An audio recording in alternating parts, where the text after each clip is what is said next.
Welcome to another episode of China Update, where I provide you with the most up-to-date political, economic, and geostrategic analysis on the world's number 2 economy. My name is Tony. Let's jump in. Okay, happy Tuesday everybody. The long-anticipated third plenum opened yesterday, Monday, with General Secretary Xi Jinping delivering a work report and discussing, quote, further comprehensively deepening reform and advancing Chinese modernization, end quote. This policy-setting event will go on for a few days, and we should get the communique on Thursday. As such, we will review the plenum and the salient outcomes after it has concluded at the end of the week. We expect the main themes to be the housing crisis, boosting technology self-sufficiency, the local fiscal crisis, and common prosperity. For today, we start with the economy. Yesterday, Monday, saw the publication of a slew of important economic numbers for Q2, all official. I appreciate that some viewers will disregard official data entirely, but it's important to at least take note of them, especially as poor trends are in of themselves quite telling. Even before the Q2 data, we had seen disappointing real estate data, better than expected exports, but worse than expected imports, and weak credit data. The Q2 numbers published yesterday are, frankly, very disappointing. Indeed, it's going to put a lot of pressure on Beijing to act. GDP growth in Q2 was 4.7%, coming in lower than the average estimate of 5.1% in recent Caixin, Bloomberg, and Wall Street Journal surveys of economists. It's also below the expectation, beating 5.3% growth recorded in the first 3 months of the year, dragging first half growth to 5%. Chang Shu, chief Asia economist for Bloomberg, observed on the rate, quote, China's Q2 GDP growth undershot even our conservative projection, showing that the economy is struggling to maintain a tepid recovery. A sharp deceleration in consumption and services in June was the main driver, a particularly worrying sign of weak confidence, end quote. A breakdown of key economic indicators showed that growth momentum slowed in June. Retail consumption expanded only 2% year-on-year, the slowest growth since December 2022, when zero-COVID restrictions were abruptly abandoned. Illustrating this struggle to stimulate household spending, retail sales of cars fell 6.2% in June despite new financial incentives, the steepest decline in more than a year. Home appliances and audio-video equipment decreased 7.6% last month, the worst since 2022. Raymond Yang, chief economist for Greater China at ANZ Bank, expressed on this point, quote, amongst all monthly figures released today, the highlight is weak retail sales. Household consumption remains very weak.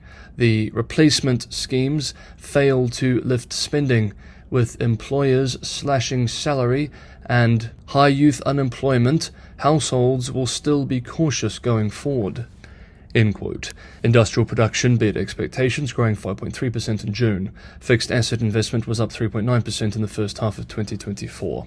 Over the weekend, we covered the news that exports soared to $308 billion in June, expanding for a third straight month to the highest level in almost 2 years. Imports fell to $209 billion, leaving a trade surplus of $99 billion for the month. China's housing crisis remained a significant drag on the world's second-largest economy, with new home prices in major Chinese cities falling for the 13th straight month in June. Underscoring the weak confidence caused by the slump, China marked its 5th period of deflation in the second quarter, extending the longest slide of economy-wide prices since 1999. According to the Monday data, China's new home prices in June fell at the fastest clip in 9 years. New home prices slid 4.5% from a year earlier, hitting the lowest level since June 2015, deeper than a 3.9% slide in May. Used home values tumbled 7.9%. New home prices in 70 cities dropped 0.67% from May, that is month on month, when they slid 0.71%, the most since October 2014. Harry Murphy-Cruz, an economist at Moody's Analytics, expressed on the numbers, quote, recent supports are a step in the right direction, but are still dwarfed by the scale of the problem. Real estate's tentacles run deep. When the sector hurts, pain is felt economy-wide, end quote. One bright-ish sign was an improvement in residential property sales, which narrowed declines to 13% in June from a year earlier. That compares with a 28% year-on-year drop in May. Property investment fell 10.1% in the first half of this year from a year earlier, and home sales by floor area fell 19% compared with a 20.3% slump in the first 5 months of the year.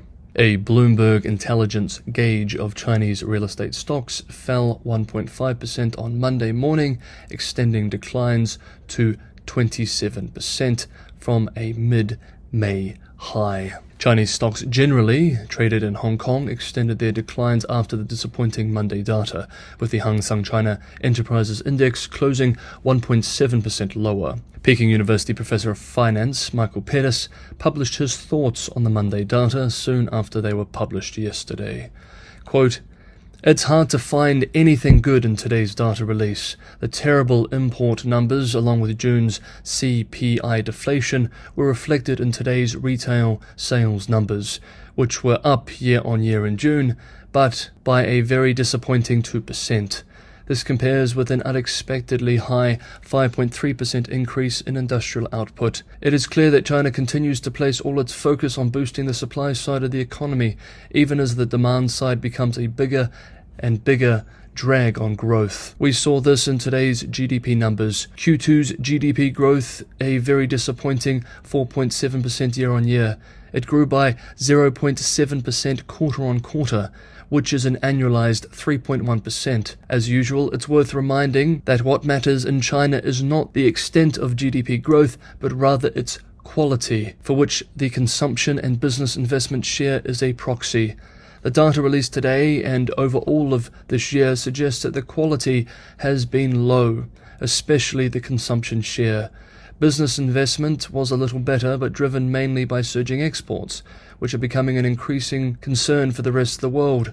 By now, most economic advisors in China recognize the problem and are proposing or recommending demand-side solutions.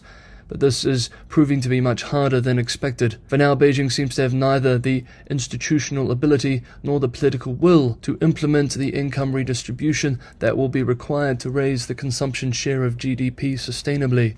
Until that happens, China will still be dependent on non-productive investment and an increasingly resented trade surplus to drive growth." End quote. Soon after, he published more observations, including, quote, "Now that we have the Q2 GDP data, we can see how China's debt burden evolved in 2024 in more detail. Using total social financing, total debt, as the best measure of debt, China's debt burden rose sharply over the first half of this year, but much of that occurred in Q1.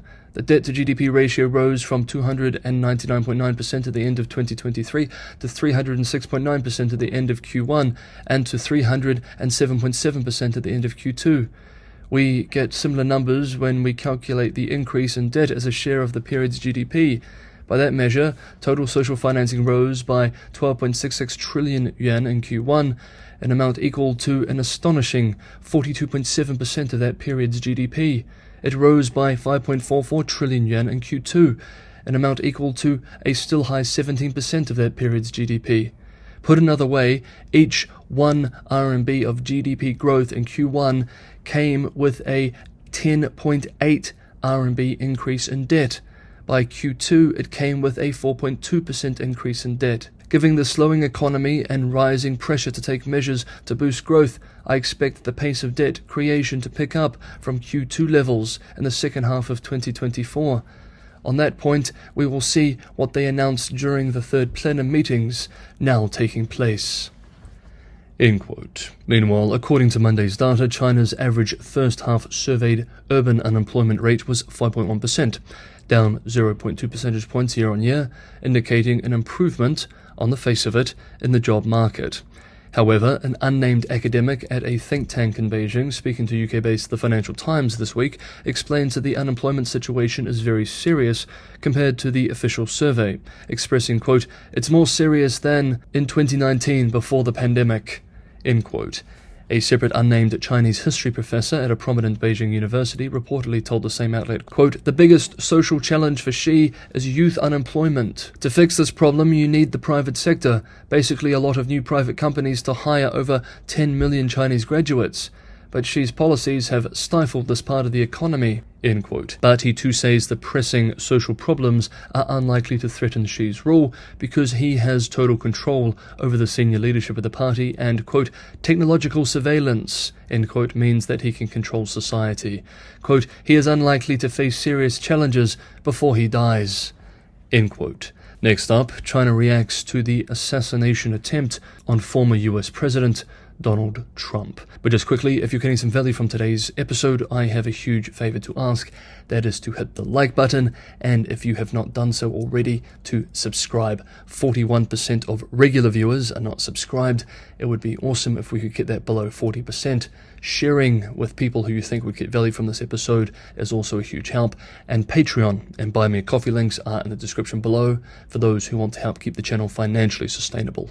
I rely primarily on your support to keep going, so this is a huge help. Thank you so much, everybody. Of course, the news the world has been discussing over the last few days is the assassination attempt on former US President Donald Trump. Beijing woke up to this news Sunday morning. The official reaction from the PRC Foreign Ministry was quite short. Quote, "China is following the shooting incident at the campaign rally of former US President Donald Trump. President Xi Jinping has expressed sympathies to former President Trump," end quote. Veteran China analyst Bill Bishop observed on Monday that Xi Jinping and his advisors will probably assess that the attempted assassination of Trump will increase the odds that he defeats President Biden in November. And so the PRC side will intensify its work trying to understand who Trump's key cabinet officials and China advisors may be and how to handle some of the expected policies. Bishop added, quote, "The baseline assumption should be that there will be more US economic pressure on the PRC.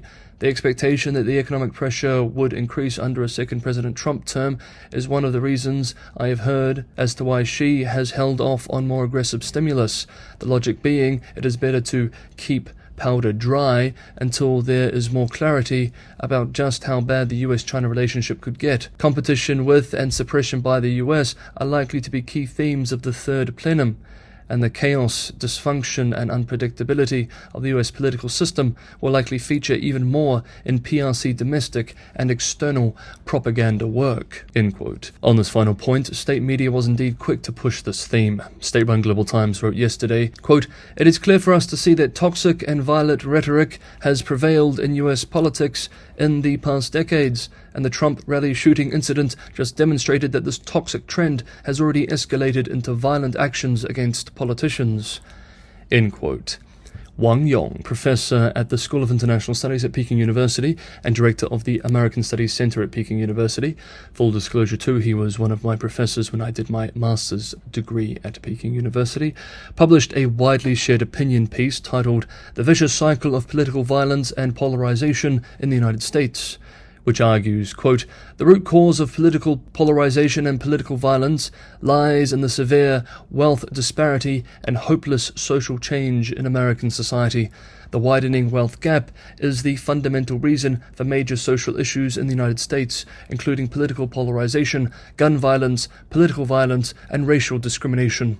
Looking ahead, if the United States cannot change the current state of political polarization, political violence may become more intense, further exacerbating the vicious cycle between political polarization and political violence," end quote. In this piece, however, Wang fails to mention that wealth disparities, as measured by the Gini coefficient, are worse in China than in the US. Meanwhile, on Chinese social media platform Weibo, there are multiple trending hashtags related to the shooting, such as "Trump was shot," 370 million views, and "Trump says bullet pierced his right ear," 440 million views. By Sunday afternoon, China local time, half of the top 10 hot search terms on Weibo were related to the Trump rally shooting. Individual investors, who remain the dominant force in China's local stock market, are known for speculative trading based on homophones. Shares of a Chinese company whose local language name sounds like Trump wins big soared on Monday, in the latest example of growing bets on the former US president's election victory in China. The attempted assassination has also spawned a frenzy of online merchandise in China featuring a picture of Trump just after he was shot, with slogans such as "Bulletproof," "Legends never die," "Grazed but not dazed," "Shooting makes me stronger," "Comrade Trump," and others. With a Trump victory now looking more likely, Beijing will not be too pleased with Trump's pick for Vice President J.D. Vance either. Vance has called for, quote, broad-based tariffs, especially on goods coming in from China, because they pose an unfair threat to American jobs and commerce, end quote. This is very much in line with Trump's trade policy. Vance also said in an interview with US media outlet CBS that applying tariffs is like saying, quote, we're going to penalize you for using slave labor in China and importing that stuff in the United States. You end up making more stuff in America, in Pennsylvania, in Ohio, and in Michigan, end quote. Earlier this year, Senator Vance introduced legislation to restrict China from accessing American financial markets and exchanges. Quote, if they continue to violate international financial law, manipulate their currency, abuse transparency and disclosure rules, or refuse to fulfill over $1 trillion of defaulted debt obligations to American citizens. End quote. Okay, that is today's episode of China Update. Thank you so much, everybody, for watching. Have a good Tuesday, and I will see you all tomorrow.